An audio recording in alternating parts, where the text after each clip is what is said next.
Thanks for staying with us. So in the next segment of the show, we're going to be discussing your thoughts on President Bola Tinubu's moves so far, what he's done in the last 1 month, and also possible names we expect to see this week, stroke next week as ministers. People have said we're hoping to see private sector people and public sector people. People are also saying that the leadership he has shown in the last few weeks, 3 weeks or so, has demonstrated a man who is ready to take Nigeria out of the economic hardship that we have. Some others, actually, his critics have, however, said that it's not all about getting international investments. You know, it's not about that your GDP doesn't really change by bringing in more funding. What you really need is to grow inside out, where we need to start developing manufacturers, giving them opportunities for production within Nigeria. That's the real mark for development. Some also have argued that removing subsidy is not the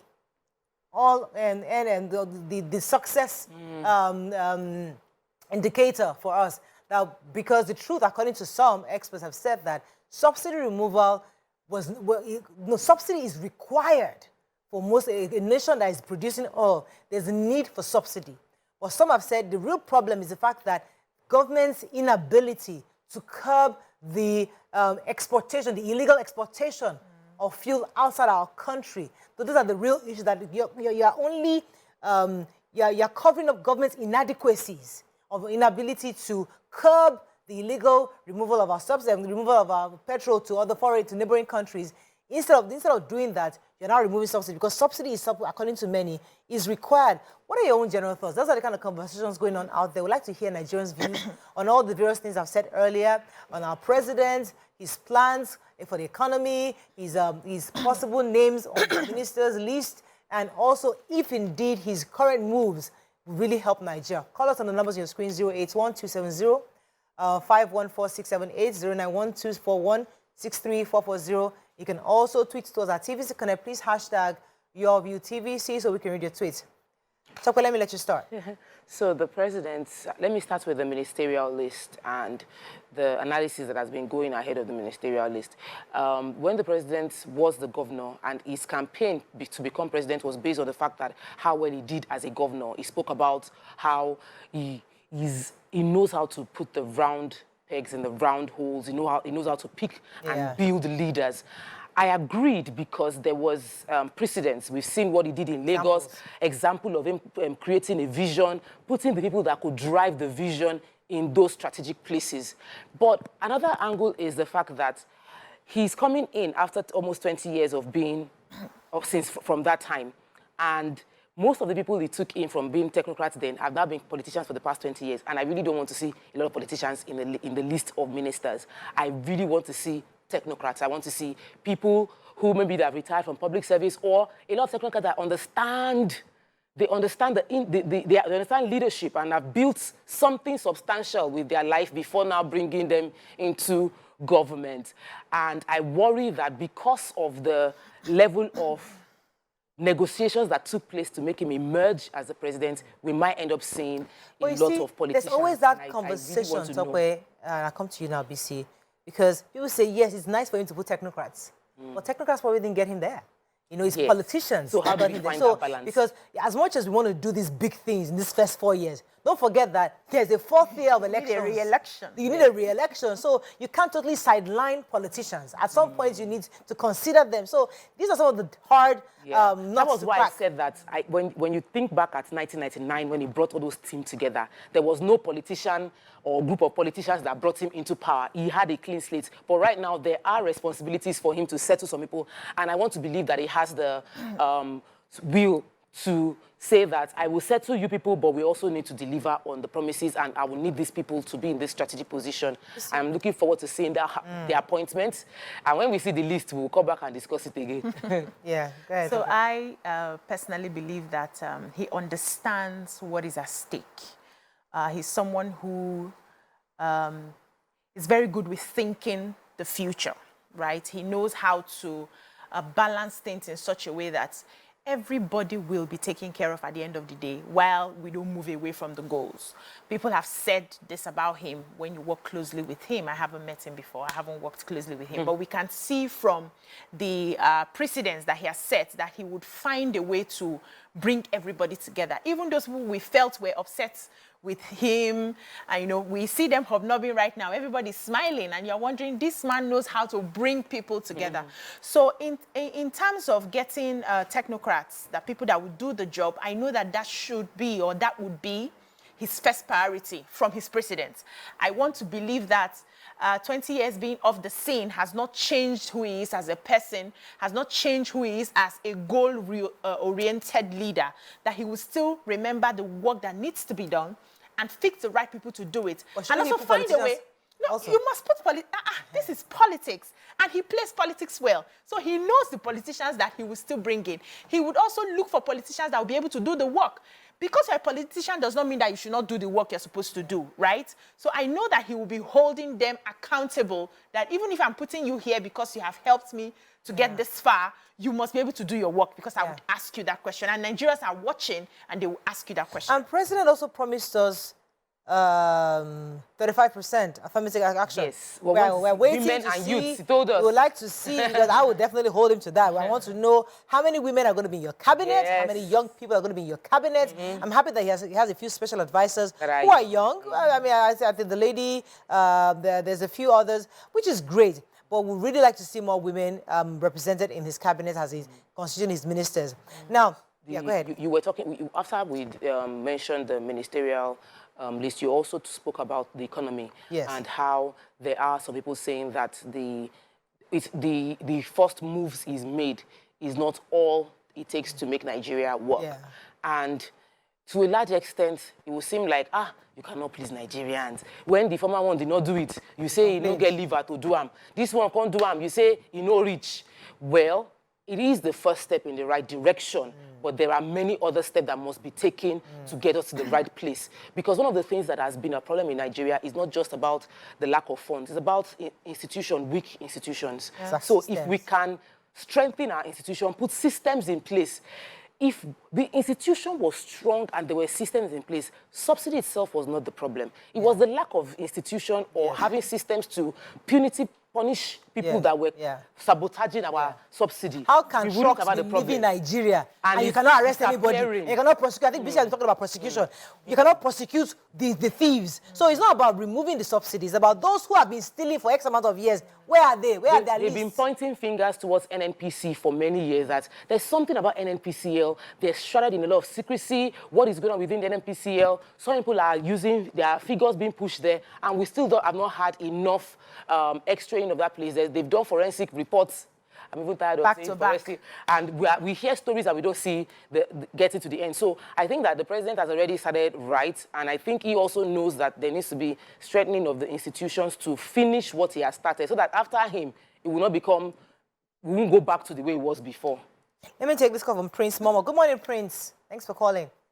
Morning, mother. You're live. Yeah, monitoring your program, and what I have to say on this, the new policy rolled out by President Bola Tinubu, the President of the Federal Republic of Nigeria, on removal of subsidy, and another key thing, which is bigger, will have more impact on the economy. It's not about the removal of subsidy, it's the singularity of the pluralized exchange rate. That brings that is the magic one. Yeah. The what? The exchange rates. Which gives, this practice have been for a very long time. So people have multiple exchange rates. Somebody will have access to get forex from the CBN. Then they will get the forex, maybe, for instance, let's say I import steel, and steel is on the import list. I decided to use my bank to approach the CBN. Since CBN cannot deal with me directly, I will create an application that I need $2 million to import steel. Then I will be given the $2 million, the naira equivalent will be taken from my account, maybe on the official exchange rate, which was 460. Now, what I don't need to, because I'm apt to make profit as a businessman, we are profit driven. I would just go to Aboki and change it for 750. And you discover the difference between 460 and 750 is about 290 naira. Yeah. So from my $2 million I was given, I would simply just be making, if you now multiply 2 million times 290 naira, I will be making part $1. That 2 million will give me about 580 million naira. So why going, to China or US to import the thing and be monitoring it from the ICC till it gets to Nigeria? Why will I do a thing like that when I can simply just make 580 million in the GP? Yeah. So this practice, people don't know, this is what has been making banks to be making a lot of money, declaring billions, while the real sector of the economy is good. The real sector, that is where the jobs are created. Banks are supposed to be providing services to the real sector, and the biggest source of revenue to the bank is supposed to be loan advances. Exactly. But the banks are not advancing. They're making money in other ways. And they're making a lot of billions. And now why are they making billions? Let me just use a simple analogy. Just imagine if we have lesser cars on the road and mechanics are supposed to be services providers. And now maybe something happens for whatever reason, cars are no longer running. Then all of a sudden, mechanics are building skyscrapers. There is a question to be asked. So now that President Bola Tinubu had the courage to say no, single window for exchange rate, then the removal of subsidy is even less, but people don't know this. This is the biggest thing he has done to the economy. It's not even the removal of subsidy. It's the singularization of the multiple exchanges. You will see what will happen. Yeah. Then finally, my final contribution on this, as an economist, I'm a university-trained economist and I've been in business for the past 30 years. I'm a private businessman.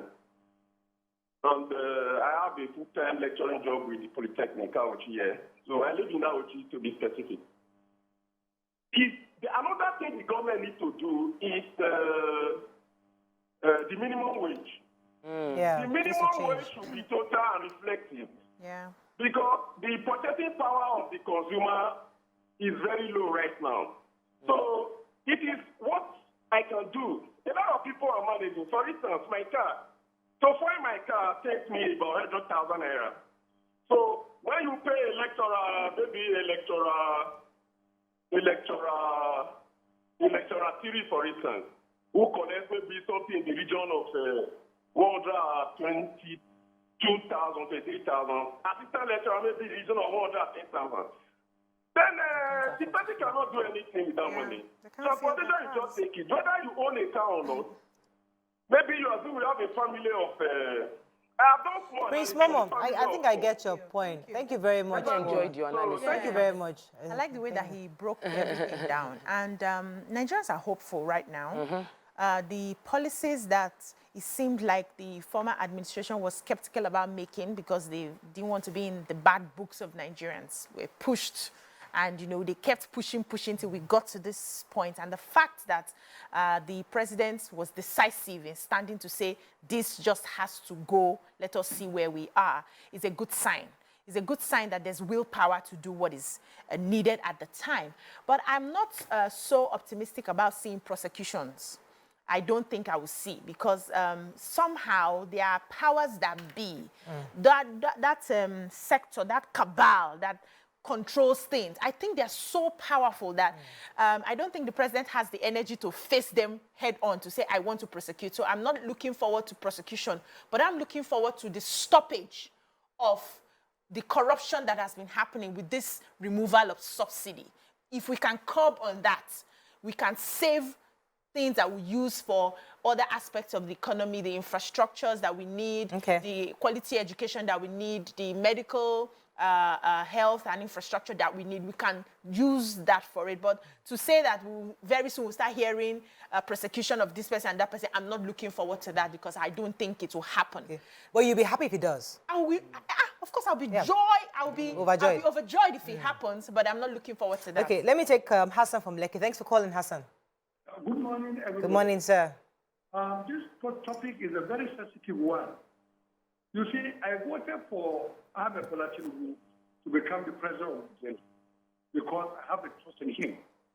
And I expected him to replicate what he did in Lagos in Nigeria. That was why I was. But what is very clear, I disagree with him on this removal of subsidies. Do you know why I disagree with him? You don't rob Peter to pay Paul. In the sense that there's nothing wrong with subsidy. The problem we are having with the subsidy is a systemic problem from the government. People within the system stealing, custom, allowing fuel get out of the country. These are all systemic. It has nothing to do with ordinary citizens in Nigeria. Yeah. Now, you remove the subsidy. What happened to us? We fill our tank before at 10,000, 15,000. Now, I cannot fill my tank with 12,000. Coupled with the robbery that is going on with the filling station, on the dispensary, going on in the filling station. That's number two. Number three is this. You see, I welcome this issue of simple foreign exchange. It's patriotic on its own. You understand? It's a patriotic move. But let me tell you, you must be streetwise. Because what I'm seeing now is this. If you go into the banks, the real elements of Nigeria are the banks. Because the black banks are floating in error. And the value of our naira is going down by the day. And our standard of living is becoming much more expensive. So where do you pay this from? You see, the issue is this. You need to go into the system, checkmate the system. Don't just allow it to float like that. Right. I'm not think because we are looking for foreign direct investment. Oh, we lost Hassan. Thank you very much for your comments. You know, I mean, so this debate has been going on of subsidy removal or not. And some have also said that subsidy could be reintroduced because somebody was saying that you need to stop the pipe. Like the leakages, yes, we're issuing leakages. How do you fix a leakage? Stop the pipe first. Yeah. Stop it from running. Yeah. After stopping from running, then you now begin to block all the holes. And then you now release the pipe. So possibility might be that the presidency might reintroduce subsidy much later after you need to put enough systems in place to check all those who are stealing and taking our crude, our refined petrol to our neighboring countries. Or we put the subsidy on where we really need it. So fuel is very essential. No, developed countries pay cost-reflective for their fuel consumption, but they have a lot of alternatives in terms of public transport. That's one option. Another option is, we've spoken extensively about having food shortage within Nigeria. Food is very expensive. And one of the key drivers of that expense is the multiple roadblock that you are settling, the cost of transporting the goods from the village, the arbitrage between what we are buying. If you are buying a basket of tomato from the village, you are buying yams from Benue, and what you are buying yams in the cities, in Abuja, in Lagos, in Port Harcourt, it is too far. Hundreds of percentage is the difference. So that is not normal. What is causing that? Subsidy should be redirected. Is that we should have a conversation on how to properly enhance the economy. I like what Prince Momo said. It shows the level of knowledge he has in the challenges that Nigeria has gone through and how we should best handle it. And I know there are many Prince Momos available to the president to support in their administration. Yes, the fuel subsidy is biting everybody right now. Everybody, there's no human being that's not feeling it. The floating of the naira is biting everybody right now. Nobody is not feeling it. But those were short-term, essential decisions that the government had to do because they were looming like economic shutdown crisis that we had to avoid. How short should this, because right now we don't know how long we are going to tighten this belt. We don't know how long we are going to suffer through this. Are we saying that, is the government promising that after 1 year we'll begin to reap the benefits of this? It's not hard to tell because we're still owing subsidy from NNPC. We're still something. So I can't remember the figure right now. So even that savings you think you're earning, we have not started saving it yet. But we should have projections. Yeah, but we're getting inflow. So the thing is now we're getting inflow in terms of foreign FDIs, and FDIs have effect. So businesses have money. Data for that? Yes, that's the story I took this morning, that we are in a 15-year all-time high, and we've gotten more money in the past 1 month than in the first quarter of this year. So yes, investors are coming into Nigeria. When investors come, it means that more businesses, businesses packed up, business and employment reduced. So there'll be need for employment, employing more people. Once we employ more people, money will be spreading into the government. If we start producing, that's the next one. When we start producing, if we increase production, we are getting investors to bring in, we're getting dollars, FX. FX is coming in directly. Now, before we were producing, but people were not bringing their dollar into Nigeria. Because if I bring dollar, you give me a 490 when black market is selling it at 700. So that's why President Bola was saying that the biggest change is that singularity of dollar. So I can confidently bring my money into Nigeria officially. Many people had money hanging. They will keep the money there and sell to people over there was a part I wanted us to go into. There was something we said, I think it was either during the campaigns or maybe after the elections, that this government, this administration must earn the trust of Nigerians. So we understand the body language of the president. We see what he has done or what he's doing. But there's still a large portion of Nigerians who don't trust the government. Yeah, they're still observing. They're still observing from a far distance. Now, to earn Nigerians' trust, you must lead by example from the front. Meaning that in everything you do, not just the president, everybody around him, cost of governance must be reduced. Although we tried to talk away the issue of the convoy, it was trended on social media. People said people just went to come because everybody's trying to lobby this president. They want to be ministers. They all want to go and receive in the airport. Remember me, you see my face, so I'm here. So everybody just went. But those kind of things must begin to change. Where we're having a meeting, it's not all of us that have to go. We cannot be showing this show of power. Should attend. We know only those. We need to consciously, sincerely, and deliberately start talking as one body. So you know what? People must see us demonstrate that we are reducing and we're also tightening our own belts. So you can't have 100 cars coming to receive me in the airports. Not anymore. Can't have that anymore. Right now. So before I attend to that, quickly wanted to just harp on something that Tokwe mentioned. Why I was insisting on our local producers is they are also suffering whatever is happening right now. They are not able to afford most of the fuel, the diesel, transportation has increased, which has been transferred to the cost that the consumers will take on at the end of the day. I took stories 2 weeks ago where they are saying that manufacturers will likely be most manufacturers will likely be closing down shop because they are not able to run the day-to-day costs. So while foreign investment is coming in and, Nigeria's GDP is going up, the local manufacturers are still in this timeline of we don't know when this can be lifted so that we get back to our businesses. And so we must look inwards on how we can begin to help these local manufacturers. The way we can make sure that the money stays here is that we produce more in our country, not just getting foreign goods in. We must be able to produce more. Now, what you talked about, the trust that Nigerians are still... Let me pause you for a second. I have a call and I'll come back to you. Wilson, thanks for calling. Hello, good morning. Oh, Umosu, thanks for calling. Go ahead, please. Thank you. I appreciate you people. Your program today is skillful. Thank you. Thank you. Yeah. Concerning the performance of the president, he's doing the right thing he's supposed to do at the right time. When another president enters, he will do his own pattern. We should not blame anybody now. It's too early to start blaming. I know in future we'll get it right. That subsidy we are talking of is wrong by removing it now or not. Everyone knows that it's a scam. I don't support maintaining that subsidy. For me, the way President removed it, that's the final. Let them use the money of that refinery, do our own refinery.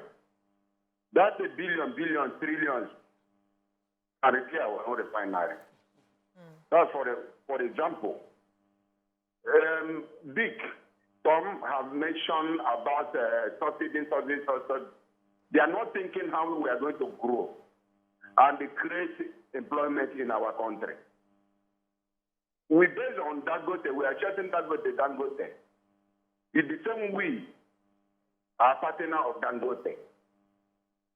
And we invest on Dangote to make our own money. Selfish interest doesn't sound well in Nigeria. Presently, his former program, there is topic to raise people concerning the gear of JAMB. That's where I want to comment most.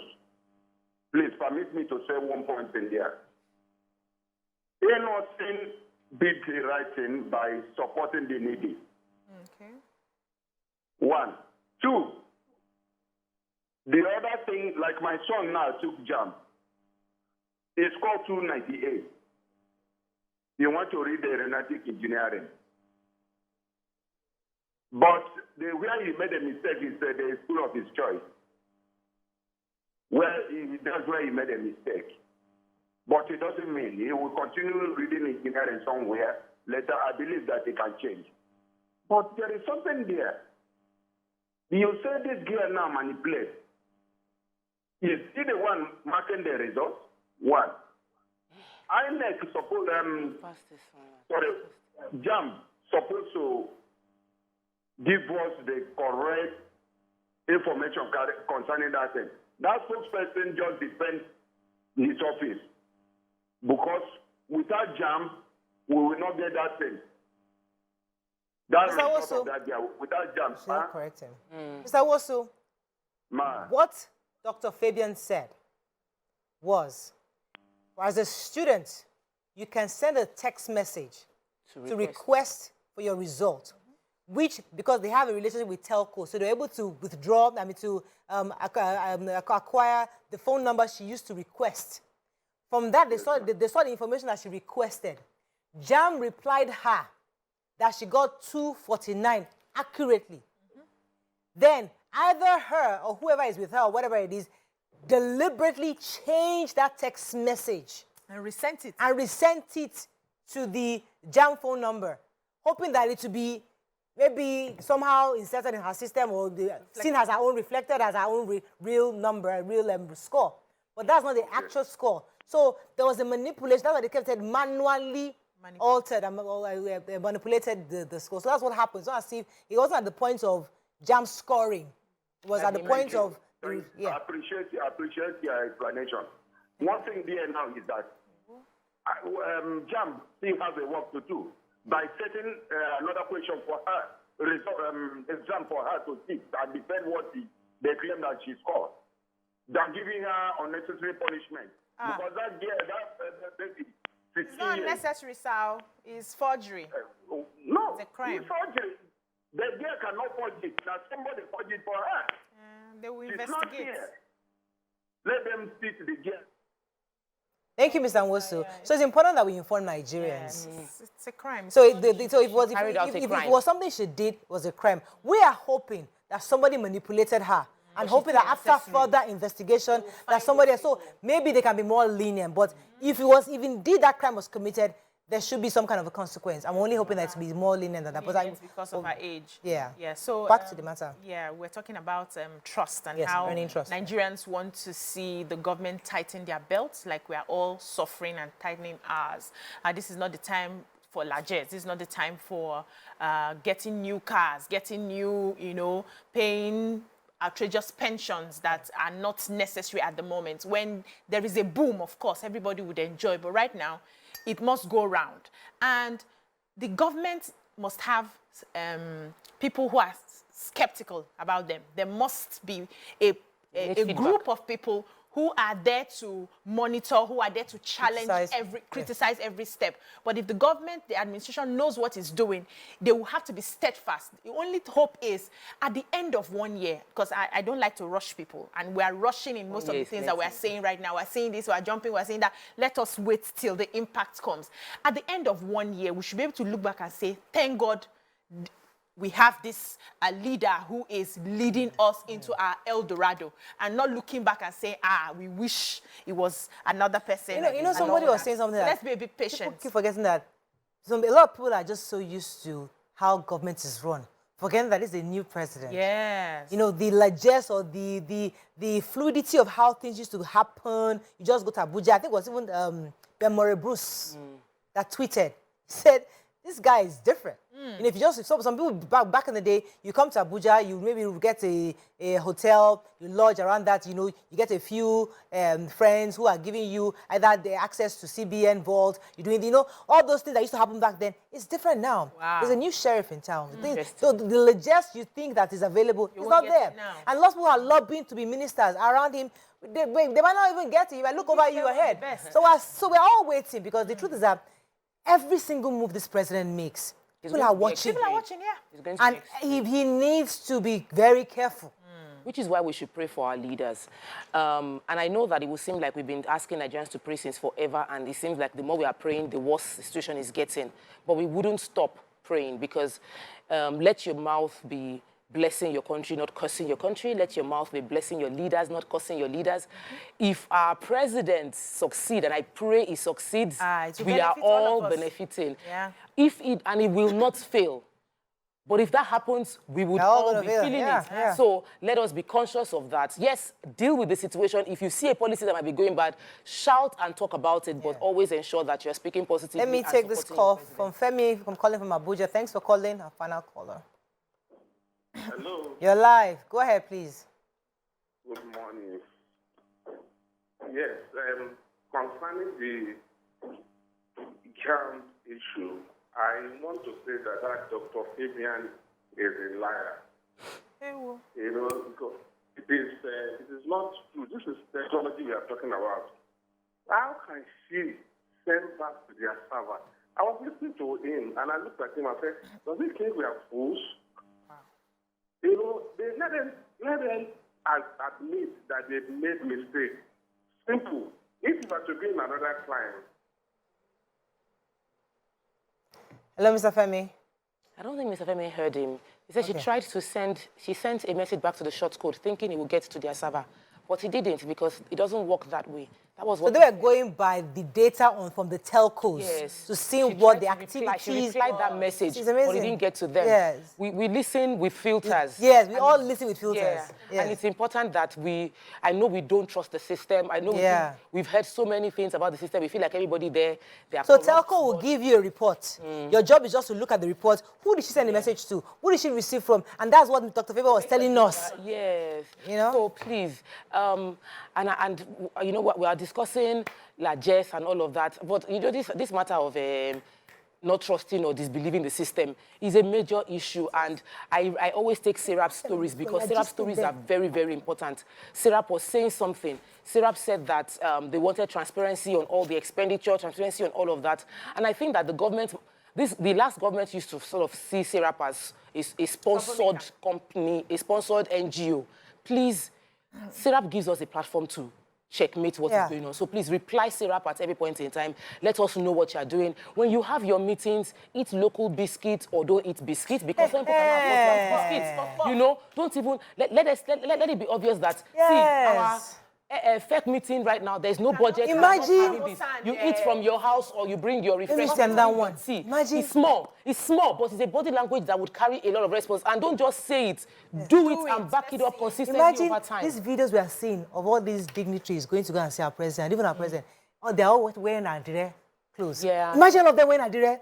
What you are telling, what you are, is a deliberate. Adire from me. No, but imagine, but it's a deliberate action. Where you know we are all wearing Adire. Everybody, don't want to enter this Aso Villa. You must wear Adire. You know those little things, as small as it sounds. These are things that it's just deliberate action. The way everybody says there's a change in where we do things. We're not eating basmati. We're not doing basmati. Yes. We're eating ofada rice and the local rice. Right. You know, imagine now they just start bringing in cars from innocent groups, saying innocent cars. All the Toyota sell it. Fall in line, trust me. You've earned Nigerian trust. Just let us see innocent fall in line. And I heard that the new Nigerian vehicles now coming. It's only innocent we know for now, but the other Nigerian assembling cars. There's Nord. NORD. NORD is owned by a Nigerian. I'm not a fan. I'm sorry. I'm not a fan of the assembling Chinese companies and Indian companies that are assembling here. I think it's good, but for Nigerian, For if you're Nigerian owned, I am 100% more loyal to a company that the CEO and the founder is a Nigerian than the one that they came in. And I am allowed to be partial because guess what? They have a policy in India. They would pick Tata over any other vehicle because so it's owned that's by what Nigerians want to see. So I want to see that, and I will speak for it. So as any other Nigerian person that is doing car, you can send it to me in my DM. I will mention them on TV. I don't know all this. Everything Nigerian. We're Nigerians. I mentioned innocent because that's what she knows. I mentioned not because I saw them and I read their story. I know what they do. Any other Nigerian person that is the founder doing made in Nigerian cars, we would support them because we are patriotic and we want to see Nigerians succeed. And they do their meetings. We only see Nigerian made stuff. You know, these are things that you demonstrate that we are going local. Not that one day. All right, I think that's all we can take on today. But I think as Nigerians, we are quite optimistic. Yes, we are. This is an important week. This week or next week is really crucial because we're hoping that the lists will come out. We know who our ministers are. We dissect it, understand that who are they, where they born, which school they go to, are they economists, what's their track record. We dissect it here. Let's hope that this week we get that information and exciting times ahead. That's all we can take on today's show. See you tomorrow. Bye for now.